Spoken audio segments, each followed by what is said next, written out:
Hey, so the best thing I got is my Hero 3 GoPro, and I wanted to take a minute to.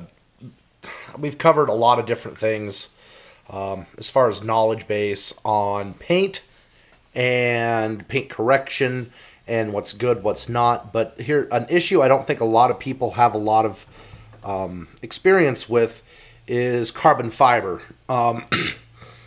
So to just kind of dive right in, I'm going to try to make this nice and easy and quick without taking up too much of your time. But I have done some carbon fiber work, mostly on my own vehicle. But there are times where you do get a car that does have actual carbon fiber composites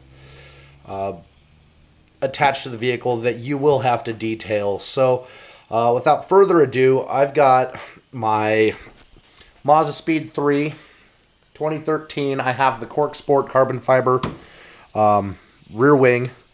And carbon fiber, if made properly, has natural blemishes in it.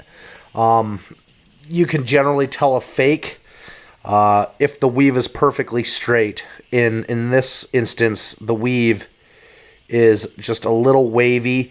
There are imperfections on the finish. So that's another way you can tell this is legitimate carbon fiber. Not only that, but the weight. More times than not, you're not actually going to be able to feel how heavy this is or dismount it from the car.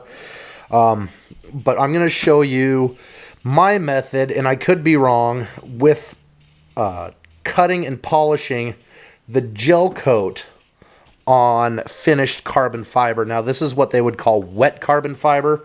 It has a glossy finish to it because of the gel coat.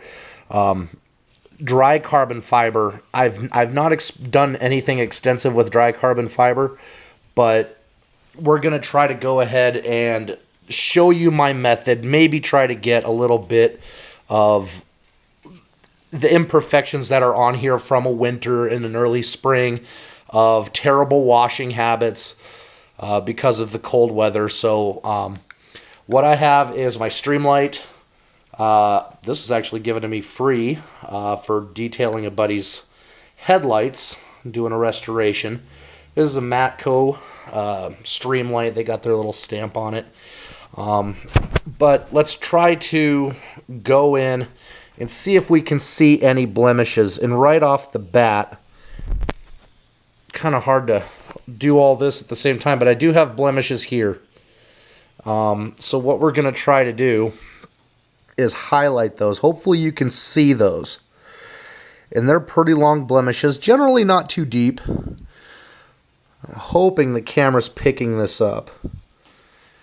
But move your light around until you can find them. So we know we have blemishes here. I'm going to try my best to detail this real quick and give you like a during, a before, and an after. So we saw the before.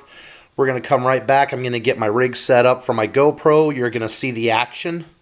And then we're going to dive into the finish. And hopefully the GoPro and the lighting that I use, you'll be able to see the before, during, and after. So hopefully we... Okay, so what we're going to be using, what I'm using today, because it's not heavy scratches, I don't need a heavy cut. I don't need anything too light. I need something kind of right in the middle to make sure that I'm layering this gel coat appropriately with what I'm removing. So today we're going to use the 83 Meguiar's Mirror Glaze Dual Action Cleaner Polish. It's rated at a 6. I actually think that it's a little bit finer than that. It doesn't cut as heavy. So what I'm going to do is I'm going to use my dual action polisher with a green pad, a kind of a medium open cell, kind of a medium stiffness on this pad. I'm going to set out of 6, 6 being fastest, I'm going to set to about a 3, 3.5. And we're going to tilt down here so you can see application. 1, 2 little dots, 2 little dabs. Now, just kind of dab on, get it worked around gently. until we have our entire work surface lubricated with the Mirror Glaze Meguiar's polish. So again, 3.5.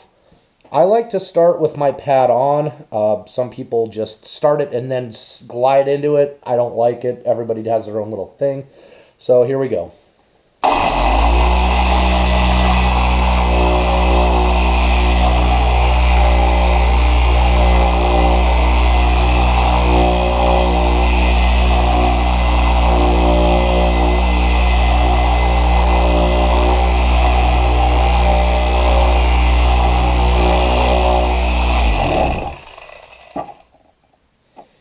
Keep in mind, carbon fiber heats up quick, very quick. I was using a medium pressure on that, going kind of swiftly, kind of fast, just to kind of make sure I didn't cook the gel coat that is protecting the actual carbon fiber. So I'm going to go ahead and wipe it down. I'm going to get my light out, and we're going to come back and hopefully see that the scratches have been lessened or completely removed. Okay, so we're going to wipe it down, back and forth motions, not circular, not crossing. You always want to keep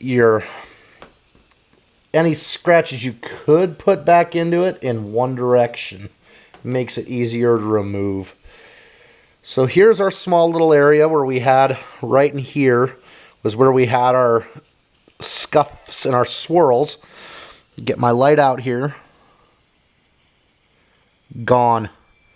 Whatever's deep, like what we have right here, if you can see it, it's deep into the gel coat. I don't want to haze it. I don't want to fog it. But for the most part, anything that was there is gone. I don't know if we can really see a difference here. Probably not. But we do have a lot of our light scratches completely removed. Got some heavy ones. There's one there. There's one right here. I need more hands for this. So that is my take on doing carbon fiber. Like I said, this is what I've noticed works for me. Nice medium pressure. Get a little bit of heat into the gel coat. But you definitely don't want to go too thick. You don't want to burn it. You don't want to burn into it. Medium speed, medium pressure. So feel free to comment.